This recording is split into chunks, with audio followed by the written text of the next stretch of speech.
Hello guys, Rahul Gandhi Kozhikode ബീച്ചിൽ വരുന്നുണ്ട്. ഇന്ന് ഏപ്രിൽ 15ആണ്. ഏപ്രിൽ 15ആണ്. ഏപ്രിൽ 15 ഇന്ന് രാത്രി 6:30 ആകുമ്പോഴാണ് ഇവിടെ എത്തുന്നത്. അപ്പോൾ എല്ലാവരും സജീവാവുക. നമ്മുടെ അടുത്ത ഇന്ത്യൻ രാജാവിനെ സെലക്ഷൻ ചെയ്യേണ്ട നമ്മൾ തന്നെയാണ്. അത് രാഹുൽ ഗാന്ധിക്ക് മാത്രം.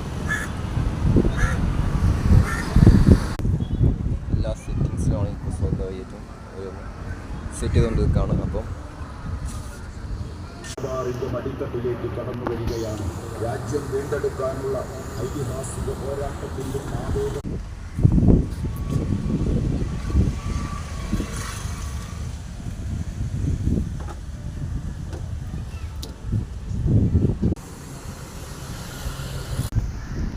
ജയ് ഹിന്ദ്.